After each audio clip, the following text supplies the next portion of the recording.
오늘부터 마가복음을 살펴보려고 합니다. 마가복음의 저자는 마가입니다. 마가가 썼기 때문에 마가복음 이렇게 우리가 부르고 있습니다. 마가는 12사도 가운데 이름도 들어있지 않는 사람입니다. 12사도가 아니에요. 그런데 어떻게 마가가 이 마가복음을 썼을까 하는 것이에요. 베드로는 마가를 자기의 아들, 영적인 아들이다 라고 이렇게 부르고 있어요. 베드로전서 5장 13절 보면 택하심을 함께 받은 바벨론에 있는 교회가 너에게 문안하고 내 아들 마가도 그리하느니라 라고 이렇게 말하고 있어요. 이 마가는 베드로의 통역관이다 라고 알려져 있는데, 베드로가 복음으로 그를 낳았고 얼마나 그를 믿고 사랑했는지 자기의 아들이다 라고 이렇게 부르고 있어요. 그는 늘 베드로 옆에 베드로와 함께 다니면서 베드로가 복음 전하고 베드로가 능력 행하는 것들을 다 지켜보았을 것입니다. 그리고 베드로가 또 전한 말을 복음을 통역하기도 했을 것입니다. 그리고 그가 베드로가 전한 그 메시지들을 다 기억하고 정리해서 마가복음을 기록한 것이다 라고 우리가 추측을 하게 되지요. 자, 그러면 왜 마가는 마가복음을 기록했을까 하는 것이에요. 로마에서 이방인 기독교인들을 위해서 마가복음을 기록한 걸로 보여요. 유대인들을 위해서 기록한 게 아니고 로마에 있는 이방 기독교인들을 위해서 이 마가복음을 기록한 거로 보여요.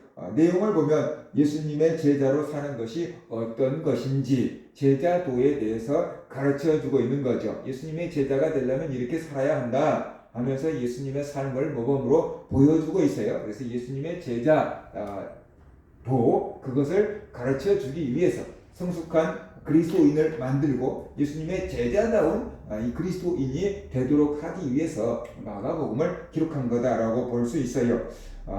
마가가 복음이라는 용어를 처음으로 사용을 합니다. 그래서 복음이라는 문학 장르가 새롭게 만들어져서 우리가 사복음서, 마태복음, 마가복음, 누가복음, 요한복음 이렇게 붙여놓은 건데, 마가가 복음이라는 용어를 처음 사용을 하고 있어요. 1장 1절에 보면은 하나님의 아들 예수 그리스도의 복음의 시작이라 라고 이렇게 하면서 복음이라는 말을 처음으로 만들어서 사용을 하고 있습니다.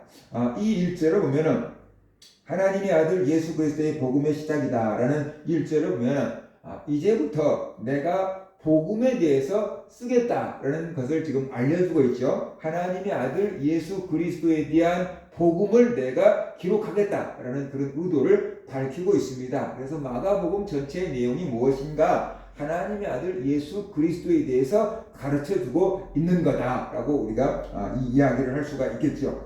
자, 복음은 무엇인가? 우리의 번역으로 복음, 이렇게 복된 소식 이렇게 했고, 또 기쁜 소식, 좋은 소식 이렇게도 영어로는 번역이 되지요. 그런데 복음은 복된 소식이고 복을 주는 소식이고 기쁜 소식이고 우리에게 소망을 주는 소식이고 우리에게 생명을 주는 소식이다. 그것이 복음이다 라고 우리가 이해를 할 수가 있어요. 복음을 들으면 우리가 복을 받고, 복음을 들으면 우리가 기쁘고, 복음을 들으면 우리가 소망을 얻게 되고, 복음을 들으면 우리가 생명을 얻게 되는 것, 바로 그 메시지가 복음이다 라는 것을 우리가 알아야 되는 거지요. 어떠한 말을 듣느냐에 따라서 우리의 감정과 반응과 우리의 이게 삶이 달라지죠. 우리가 좋은 소식을 들으면은 우리의 기분도 좋아지고 우리의 신체 기능도 좋아지고 우리의 삶도 윤택해지고 행복해지지요. 그런데 안 좋은 소식을 들으면은 우리의 기분도 안 좋아지고 우리의 몸 상태도 안 좋아지고 우리의 삶도 꼬여가기 시작하게 되는 거죠. 아무것도 아닌 것 같은데 사람은 말에 영향을 받게 돼 있어요. 그래서 여러분에게 좋은 소식을 들려주면 금방 좋아서 어쩔 줄을 모르고, 여러분에게 안 좋은 소식을 전하면은 금방 슬퍼지는 거예요. 그래서 말 한마디로 우리는 기분이 좋아졌다, 슬퍼졌다 라고 할 수 있는 거죠. 그러니까 얼마만큼 사람들이 말에 영향을 받고 살아가고 있는가 우리가 알아야 돼요. 하나님이 천지를 만드실 때 말씀으로 만드셨잖아요. 그러니까 그 말씀에 위력이 있고 하나님의 형상을 닮은 사람의 말에도 위력이 있다. 그래서 우리가 어떠한 말을 하느냐 그것도 굉장히 중요하지만 또 어떠한 말을 듣느냐 그것도 너무너무 중요한 거다라는 것을 우리가 알아야 돼. 우리가 좋은 말을 들으면 소망의 말, 생명의 말, 희망의 말, 이렇게 칭찬의 말, 격려의 말 이런 말을 들으면 우리가 없던 힘도 생겨나는데 우리가 꾸중을 듣고 책망을 듣고 비난을 듣고 정지하는 말을 듣고 미워하는 말을 들으면 있던 힘도 빠지게 된다라는 것이에요. 그 말이 얼마나 중요한 것인지를 우리가 알아야 돼요. 말하는 것도 굉장히 중요하고 듣는 것도 굉장히 중요하다. 그래서 우리가 말할 때는 좋은 말을 해야 되고 들을 때는 좋은 말을 들어야 되는 거예요. 근데 말하는 것도 사실 내가 습관이 되어 있어서 좋은 말 해야지 라고 하다가도 안 좋은 말을 막 쏟아놓을 때가 있잖아요. 내가 스트레스 받고 화나고 그러면 막 안 좋은 말을 막 쏟아놓을 수 있잖아요. 말을 듣는 것도 마찬가지예요. 좋은 말을 들어야지 라고 하지만 내 주변에서 자꾸만 안 좋은 말을 하면 내가 어떻게 돼요? 원하든 원치 않든 들을 수밖에 없고 내 옆에서 상적인 말을 자꾸만 하면 원하든 원치 않든 나도 거기에 영향을 받을 수밖에 없다라는 것이. 그러니까 내가 좋은 말을 하려고 한다 그러면 사람은 마음에 있는 것을 입으로 내뱉는다고 그랬으니까 우리의 마음 속에 좋은 생각들을 좋은 말들을 자꾸만 집어넣어야지 좋은 말들이 나오게 된다.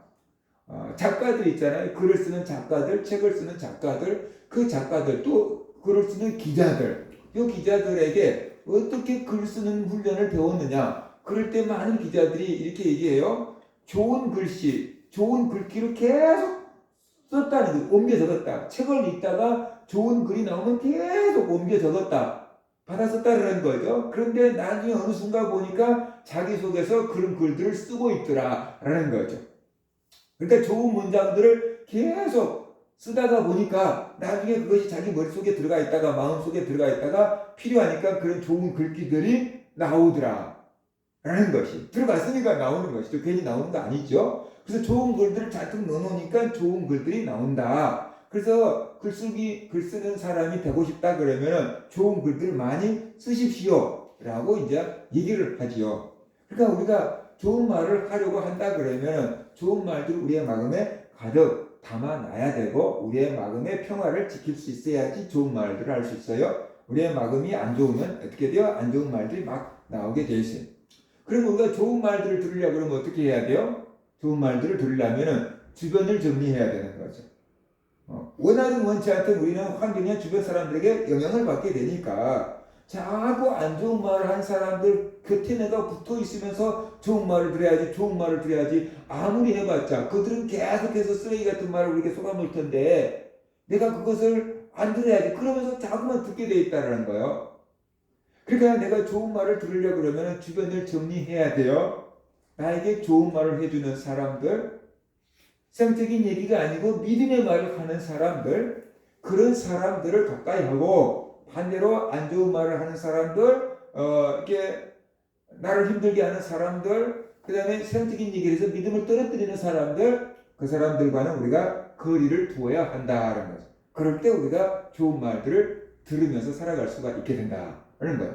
근데 이런 것들을 정리하지 않고 좋은 말을 들어야지, 좋은 말을 들어야지. 어디서 나에게 좋은 말을 해줄 사람이 없을까? 이렇게 찾아다니면은 그 효과가 없다는 거죠. 내 주변에서 안 좋은 말 하는 사람들과, 그러니까 우리의 안 좋은 말이라는 것은 욕설도 포함되고 비난도 정죄도 막 이게 다 포함되겠지만 우리에게 또 안 좋은 말은 세상적인 말들, 세상적인 말, 믿음을 떠나서 인간적인 말, 세상적인 말, 믿음이 식어지게 하는 말, 사단 이단들의 말, 이런 말들도 우리에게는 다 안 좋은 말들이죠. 이런 말들을 자꾸만 들으면 우리에게 그것이 씨앗처럼 떨어진다는 거죠. 그래서 이단에 속한 사람들은 한두 번 권고한 다음에 멀리하라 그랬고 집에도 들이지도 말고 인사도 하지 말라 그런 이유가 그들이 계속 말을 하잖아요. 그러니까 그것이 우리 마음보다 떨어지기 때문에 가라지가 떨어지기 때문에 가까이 하지 말라라는 얘기를 하고 있는 거예요.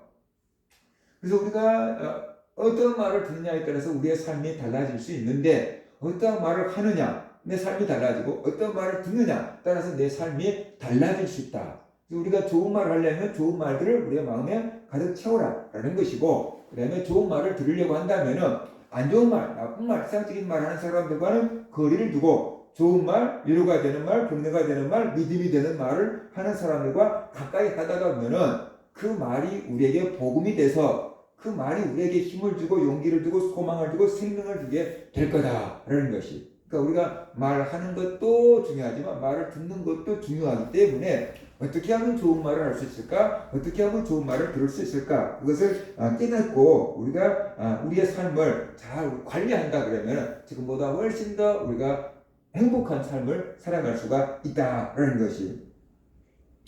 자, 그러면 요한이 마가가 이게 복음이라는 말을 처음 사용하고 있는데 이 복음의 내용은 무엇이냐라는 거죠. 복음은 복된 소식, 살리는 소식, 생명을 주는 소식인데 그 복음이 무엇인가? 하나님의 아들 예수 그리스도에 대한 소식이다라는 거죠. 그래서 하나님의 아들 예수 그리스도의 복음의 시작이라 그랬잖아요. 그러니까 복음의 내용은 하나님의 아들 예수 그리스도에 대한 소식인 거예요.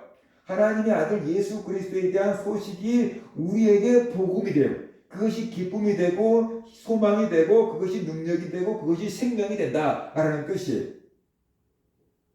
그러니까 하나님의 아들 예수에 대한 소식이라면 뭐겠어요? 두 가지로 구분할 수 있죠. 하나님의 아들 예수님이 행하신 일, 그것이 복음이에요. 하나님의 아들 예수 그리스도가 이 땅에 오셔서 어떤 일을 행하셨는지 그걸 알려주는 거잖아요. 성경은 그것이 우리에게 복음이 되는 거죠. 예수님이 행하신 일들을 자꾸만 들을 때 우리가 어떻게 돼요? 예수님에 대한 믿음이 생기게 되는 거죠. 그래서 예수님이 행하신 일을 자꾸만 듣는 것, 그것이 이 복음이고 그 복음을 들을 때 우리에게 믿음이 생긴다. 믿음은 들음에서 난다 그랬잖아요. 그러니까 그 믿음이 생기는 거예요. 그 다음에 예수님의 가르치심. 예수님이 이 땅에 오셔서 행하시는 일은 가르치시는 일을 하셨잖아요. 그러니까 바로 예수님의 가르치심.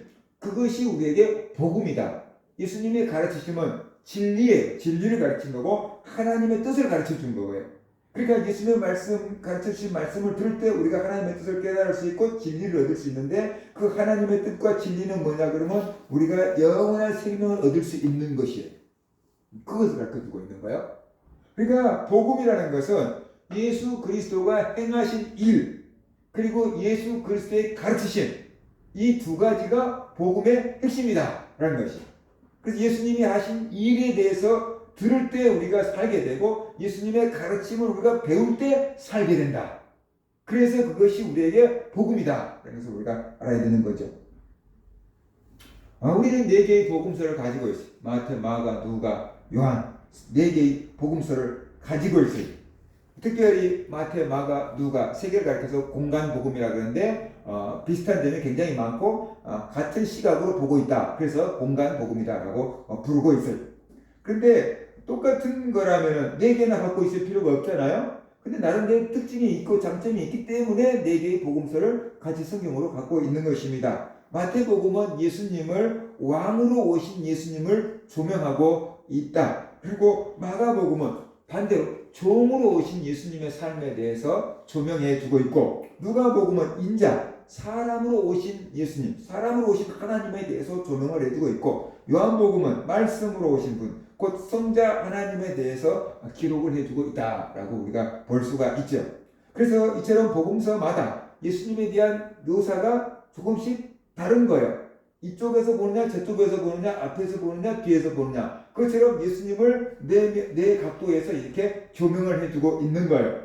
그래서 우리는 이 4개의 복음서를 통해서 예수님에 대해서 보다 더 많은 정보를 가질 수 있고 보다 더 다양한 접근을 할 수 있어서 예수님에 대해서 좀 더 정확하게 알 수 있는 은혜를 누리게 된다라는 거죠. 이 복음은 이사야 선지자의 예언대로 온 세례 요한의 증거로부터 시작이 된다. 복음은 갑자기 만들어진 것이 아니에요. 오래전 선지자들이 꿈꾸고 예언했던 것인데 그 예언이 성취되었고 그것이 바로 복음이다 라고 말하고 있어요. 그래서 이사야 선지자의 예언을 지금 먼저 언급을 합니다. 이사야 선지자가 뭐라고 예언을 했는가? 예수님이 오시기 700년 전 선지자인데 그 예수님이 오실 것을 이사야 선지자가 먼저 예언해놨다는 거예요. 그럼 뭘 얘기했는가? 2절 보면은 선지자 이사야의 글에 보라 내가 내 사자를 네 앞에 보내노니 그가 내 길을 준비하리라. 그러니까 이사야 선지자가 보라 내 앞에 내 사자를 보낸다. 그럴 때 앞에 나는 하나님을 가리키는 거예요. 이사야 선지자는 하나님의 말씀을 예언하고 있으니까. 그러니까 앞에 하나님의 사자를 하나님 앞에 보낼 거다라고 지금 하나님의 사자를 우리에게 보낼 거다라는 예언을 하고 있는 거죠. 하나님의 사자를 보낸다. 먼저 보낸다라는 것이. 그 하나님의 사자가 먼저 하나님보다 먼저 와서 뭔가 일을 할 건데 그 일이 무엇인가라는 거죠. 주님이 오실 길을 준비할 거다 그랬어요. 광야에 외치는 자의 소리가 있어 이르되 너희는 주의 길을 준비하라. 그의 오실 길을 곧게 하라는 것이 이사야의 예언이었어요. 그러니까 이 땅에 그리스도가 주님이 오실 건데 그 주님이 오실 길을 준비하고 닫기 위해서 먼저 하나님의 사자를 보낼 거다라고 이사야가 예언을 했다라는 거예요. 그래서 하나님의 사자가 왔다고 한다면 그 하나님의 사자가 왔다고 한다면 그 뒤에는 누가 올 거예요? 주님이 오실 거다. 주님이 오실 거다라는 뜻이에요. 그런데 이사야의 예언대로 온 사람이 세례 요한이다. 구약의 말라기 선지자를 끝으로 세례 요한이 태어날 때까지 400년 동안 이스라엘 역사 가운데는 선지자가 없었어요. 그러니까 하나님이 400년 동안 침묵하셨다 라고 우리는 표현을 하죠. 늘 하나님이 이스라엘 백성들 가운데 선지자를 보내서 하나님의 뜻을 전파하게 하셨어요. 그런데 말라기 이후에 선지자가 뚝 끊어져서 400년 동안 선지자가 나타나질 않았어요. 그러니까 하나님께서 400년 동안 말씀을 하시지 않는 거예요. 이스라엘 백성들에게. 이스라엘 백성들은 영적인 어둠에 빠져버리게 된 거죠. 그런데 400년 만에 나타난 선지자가 바로 세례 요한이었어요. 그는 구약과 신약을 이어주는 선지자였고 마지막 선지자가 세례 요한이었다는 것이죠. 그러면 세례 요한은 어떤 방법으로 주님의 길을 준비했을까? 이사야 선지자가 예언한 것처럼 주님의 길을 준비하기 위해서 온 선지자가 세례 요한인데 그러면 그 세례 요한은 어떻게 주님의 길을 예비했을까? 어떻게 주님의 길을 닦았을까? 라는 거예요.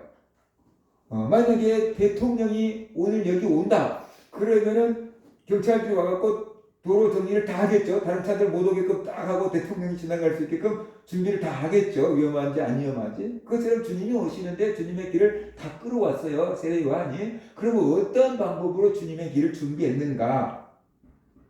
회개의 세례를 베풀었다. 4절, 5절, 6절 보면은 세례 요한이 광야에 이르러 죄 사함을 받게 하는 회개의 세례를 전파하니 온 유대 지방과 예루살렘 사람이 다 나아가 자기 죄를 자복하고 요단강에서 그에게 세례를 받더라. 요한은 낙타 털 옷을 입고 허리에 가죽띠를 띠고 메뚜기와 석청을 먹더라. 그러니까 세례 요한은 주님의 길을 준비하러 왔는데 도로를 포장한 게 아니고 영적으로 주님을 맞을 수 있는 그 길을 준비한 거였어요. 영적으로 주님을 맞이하게끔 준비하는 그 길이 뭐였냐면 회개시키는 거죠. 사람들을 회개시키는 거. 죄를 회개할 수 있도록, 죄를 용서받을 수 있도록 회개의 세례를 베푸는 것. 바로 그것이 요한이 할 일이었다라는 것이에요. 세례 요한은 회개의 세례를 베풀었어요. 그러면은 왜 회개의 세례를 베풀었는가? 예수 그리스도를 만날 수 있도록 준비시키는 것입니다. 하나님, 주님, 그리스도, 그분을 만나려고 하면은 죄가 없어야 된다는 거죠. 그죠? 그래서 그분 앞에 나가려고 그러면은 죄를 용서받아야 된다. 그래서 회개해라. 그 회개의 세례를 베풀었다라는 거죠. 세례는 뭡니까? 죽었다가 살아나는 표예요. 물에 수장됐다가 다시 살아나는 표가 세례예요. 우리는 세례를 베푸니까 물에 손에다가 물을 찍어갖고 머리에다가 이렇게 찍어놓고 세례를 베푸노라 그러잖아요. 근데 원래는 침례죠. 물속에다가 푹 담가놨다가 꺼내놓은 거죠. 순복음과 침례교는 지금도 그렇게 침례를 하고 있는데, 그래서 원래는 그게 맞죠. 근데 이제 워낙 많은 사람들을 한꺼번에 두다가 보니까 약식화돼서 세례가 된 건데, 아무튼 그 세례, 침례는 내가 이제 옛사람, 육의 사람이 물에 빠져서 죽었습니다. 그리고 이제 새 사람으로 다시 태어났습니다. 라는 표죠. 그래야지만 주님을 만날 수 있다는 거죠. 그래야지만 주님을 맞을 수 있다. 그래서 회개의 세례를 베푼 거였다라는 것이에요. 그래서 바로 세례 요한은 이스라엘 백성들 하여금 회개의 세례를 베풀었고 모든 이스라엘 백성들의 관심과 초점이 세례 요한한테 딱 집중됐어요. 오늘날로 말한다 그러면 세례 요한은 아이돌처럼 많은 사람들을 몰고 다니는 그런 사람이었어요. 왜냐 그러면 400년 만에 세례 요한이 나와가지고 하나님의 메시지를 전하니까 선지자다라고 생각한 거예요. 하나님이 말씀하신 그리스도가 저 사람 아닐까? 그렇게 생각한 거예요. 그 사람들이 세례 요한이 그리스도라고 생각을 한 거예요. 그러다 보니까 사람들의 이목이 세례 요한에게 다 집중이 되었는데 회개하라고 막 그냥 높은 사람들을 향해서 또 막 질책을 하고 그러니까 사람들이 와서 회개하고 세례를 받는다는 거죠. 그러니까 분명히 뭔가 지금 세상을 새롭게 만들고 있는 거거든요. 그러니까 저분이 그리스도인가 봐 라고 사람들의 시선이 세례 요한한테 집중이 됐는데 세례 요한은 자기가 그리스도가 아니고 자기는 주의 길을 예비할 사람이다. 내 뒤에 그리스도가 온다. 내 뒤에 그분이 온다. 그걸 소개하고 있는 거예요. 많은 사람들의 이목이 자기에게 집중돼서요. 자기가 그리스도라고 했다고 하면 아마 교주가 되었을 거예요. 그런데 세례 요한은 자기가 누구인지를 알았던 거예요. 자기 사명이 무엇인 줄 알았던 거예요.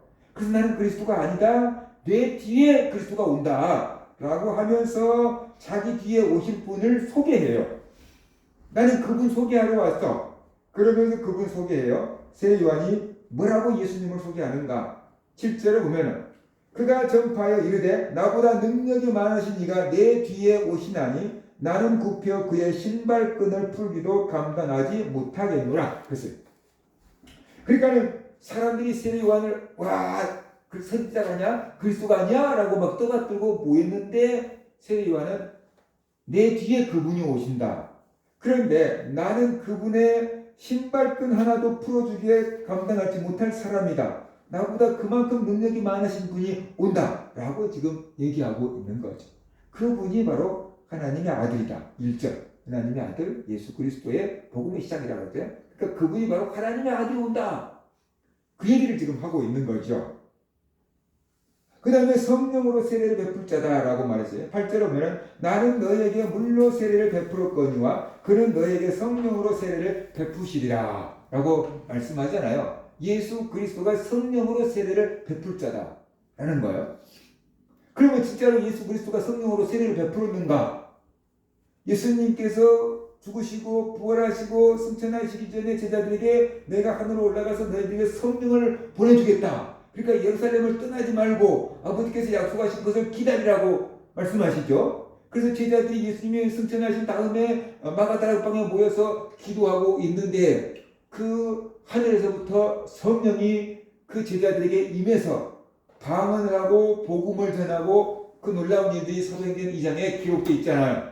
그러니까 이 세례 요한이 말한 것처럼 예수님께서 제자들에게 성령으로 세례를 베풀어 주셨다. 예수님이 성령으로 세례를 베풀 자다. 그러니까 하나님께서 오래전 선지자들 통해서 예언해 놓으신 분이 바로 예수님이다라는 것이에요. 그 예수님이 하나님의 약속하신 그리스도라는 것을 증거하기 위해서 선지자 이사야의 글을 가져왔고 이사야 예언대로 오신 분이 바로 세례 요한이었고 그 세례 요한은 주님이 길을 준비하러 온 사람인데 세례 요한이 증거하신 분이 바로 예수님이다. 그러니까는 바로 예수님은 갑자기 태어나가지고 내가 하나님의 아들이야, 내가 그리스도야, 그렇게 갑자기 말한 게 아니고 하나님이 오래전부터 약속하신 분이 바로 그 예수님이다 라는 걸 얘기하고 있어요. 그래서 이제 그 예수 그리스도에 대해서 우리가 알고 그 예수 그리스도를 믿을 때 우리에게 영원한 생명을 얻게 되고 이것이 우리에게 복음이다 라는 거죠. 사람들은 세례 요한을 선지자라고 생각했고 그리스도라고 생각했는데 세례 요한은 나는 내 뒤에 오실 그분과는 비교도 할 수 없는 사람입니다. 그만큼 부족한 사람이고 그만큼 내 뒤에 오시는 분은 위대한 분입니다. 라고 얘기를 한 거죠. 그래서 나는 그분의 신발끈 하나도 풀어줄 수 있는 자격도 없습니다. 나는 물로 세례를 주는 것밖에 안 되는데 그분은 성령으로 세례를 베푸실 것입니다. 이것이 나와 그분과의 차이입니다. 이렇게 지금 얘기를 하고 있어요. 그래서 이 예수 그리스도에 대한 소식을 전해주겠다라는 것이 마가복음이다라는 겁니다. 그러면 우리가 왜 예수 그리스도에 대한 소식을 들어야 되는가? 예수 그리스도가 하신 일과 예수 그리스도의 가르침을 왜 우리가 배워야 되는가? 그것이 복음이고 그것이 구원을 준다 그랬잖아요. 요한복음 17장 3절에 보면은 영생은 곧 유일하신 참 하나님과 그가 보내신 자 예수 그리스도를 아는 것입니다. 그랬습니다. 참 하나님과 하나님이 보내신 예수 그리스도를 아는 것, 그 안다라는 것은 머리로 아는 게 아니고 경험을 통해서 아는 건데 그것을 아는 것이 영생이다 그랬어요. 그래서 영생을 얻으려고 한다면은 참 하나님을 알아야 되고 하나님이 보내신 예수 그리스도를 알아야 된다. 내가 그분을 알고 믿으려고 그러면 어떻게 돼요? 그분에 대해서 들어야 되고 배워야 될 거 아니에요. 그래서 그것을 위해서 마가복음을 기록하고 있는 겁니다. 우리가 이 마가복음을 통해서 예수님이 이 땅에 오셔서 어떠한 일들을 했는지 우리가 다시 한번 되새김질을 할 수 있기를 원하고 예수님의 가르침이 무엇인지 우리가 다시 한번 더 배울 수 있기를 원합니다. 그래서 우리 안에 더 믿음이 굳건해지고 주님의 주신 그 영생을 우리가 더 풍성하게 누리며 살아가는 그런 성도들 되시기를 주의 이름으로 축원합니다.